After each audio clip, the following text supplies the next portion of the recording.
Sharon and Rachel are having a very smooth girlfriend's conversation. Then Sharon says she is not ready to settle down or for any relationship. She is going to continue enjoying her life as it should. Working is not an option either. And also, all the money she has gotten from her parents is what she will continue to enjoy and have fun, especially at night. Then we have Eze and Anna who are preparing for their marriage. Eze have a daughter called Pearl.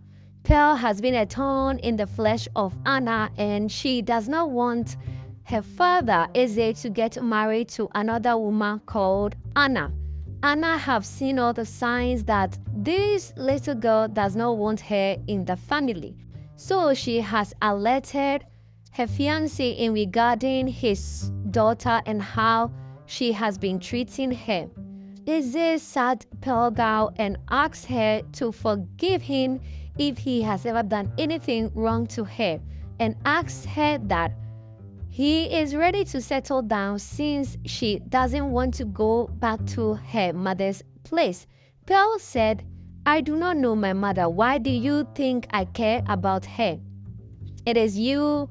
I know it is you who is my only parent, and I want all the love you can give to belong to me. Anna coming into the picture is going to be a distraction." Eze said, "I know, but I still love you as my daughter. I want a companion, and Anna is the perfect match." Pearl did not take that conversation lightly, and she continued to be a thorn in the flesh of her father and Anna.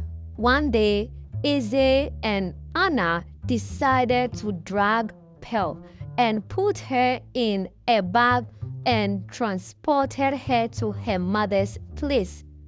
Sharon woke up one day late only to go to the gate side with a note and open the bag. To her surprise, the child she abandoned 13 years ago is in the bag. Pearl woke up from her unconsciousness to see that she is with her biological mother.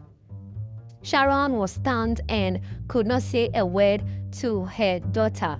She did not have any relationship or friendship with her soever, so the communication was not to be had in the first place.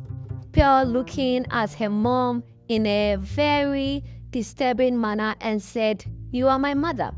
"Well, it seems Dad has put me here without my will, and with that being said, we are going to have a whole hell of a ball in this house together."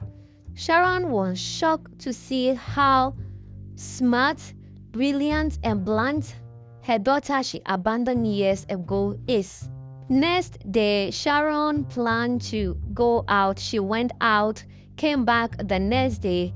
Pearl, her daughter, seeing how her mom goes out at night and comes back the next morning. She could not understand why. In the kitchen, she questioned her mom and said, "Where do you go at night and come back in the morning? What work do you do? Since I've been here for a week, I've never seen you go to work. What exactly is your job?" Sharon asked her daughter to keep quiet and mind her business because she is not supposed to be in this house in the first place. Pearl immediately said, "You know what? I am your daughter and I'm here to stay. You either get up and do the right thing as a mother should, or we will have a lot of problem in this house." Sharon just walked out, called her friend immediately, and Rachel came to the house. Rachel saw her daughter and was shocked and said, "Sharon, you have a very good looking and almost an adult child. Why did you hide her from all of us?" Pearl said, "Well, she is not proud of me. Why would she tell her friends about me?" Rachel told Pearl that she should not say that Sharon is just too small when she had her soul. She is not proud of her decisions yet, but she should not worry, she will talk to her mother. Pearl was very polite to Rachel and they had smooth conversation while at it. Afterwards, Rachel had a one-on-one conversation with Sharon and said, Sharon, it's time you let go of your nightlife because right now your daughter is staying with you and she is learning everything you are doing as of now. You made a very huge mistake when when you were a teenager. You don't want her to repeat the mistake you also did. This is the time to teach her to do the right thing and you yourself also learn from your mistake.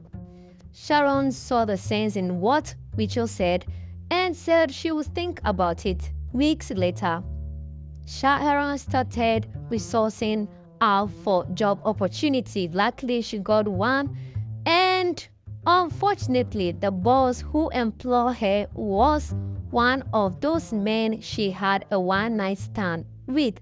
Sharon came back home and was looking very distorted, disturbed, worried.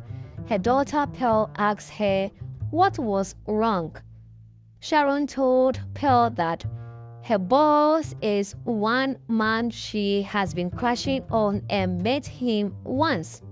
She did not give too much detail because Pearl is still a child.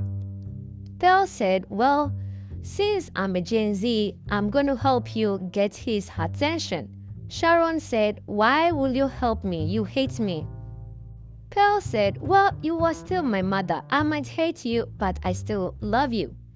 Pearl gave up some suggestions like you have to cook for him when you go to the office, you have to be sweet with him, you have to make sure you work on time when assignments are given to you by him. Sharon saw the sense in what her daughter said and went ahead and did everything accordingly. Only for Greg to call Sharon to the office and said, Sharon, I know what you are up to. I am not interested in you. I see all the signs. You need to stop. This is the workplace and you have to concentrate on why you are in the office. If all these advances you are doing occur again, I'm going to sack you. Sharon went back home and told her daughter everything. Pearl laughed at her mother and said, it serves you right. Since you can't open your mouth and tell your boss you like him, then it serves you right. But I have one last option for you, which is for you to ignore him and pretend like you don't know him. You have to just take your work serious and not smile at him.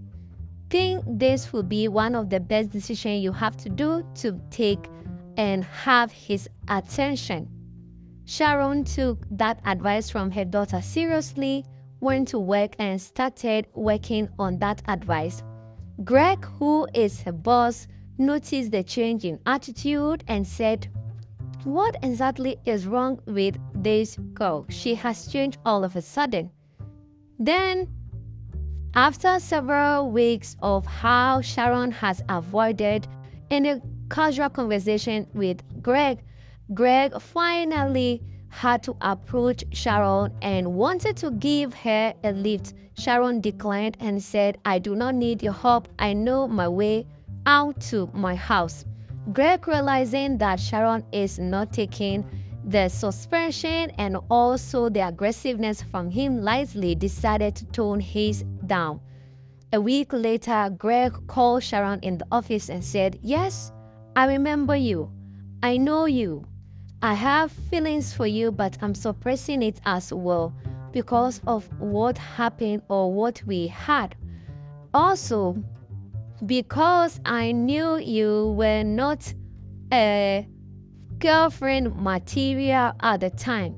When you came into my office the first time, I actually did recognize you just like you did.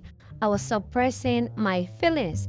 Sharon heard everything Greg said and walked out. Greg was surprised to see all what he said. Sharon did not make any remarks. Sharon went home and told her daughter everything that occurred between herself and Greg.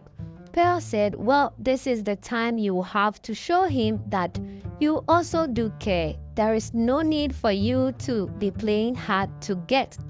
Sharon saw how smart and very good her daughter is to her, called her in the night and have a deep daughter and mother conversation with her. Sharon called Pearl and said, I am calling you in the middle of the night to sincerely apologize to everything I did to you and your father. I was too young. I ran away.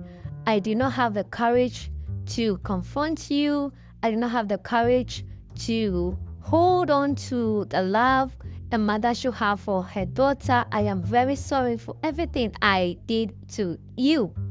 Pearl said, I know you regret everything because you have been nothing short of a good mother, even when I disrespect you the most since I have been in this house.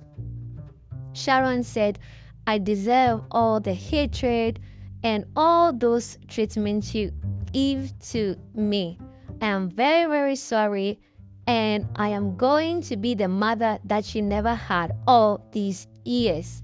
They hugged, and as daughter and mother, they became love with each other. Immediately, Pearl said, when are you inviting your boss over? Weeks later, Sharon and Greg started their relationship, and immediately Sharon had to tell Greg that she has a 13-year-old daughter. Greg accepted it and said there is nothing wrong with being a single mother. After all, everyone is going to be a parent one day or so. So, Sharon invited Greg over and met Pearl as they dined together.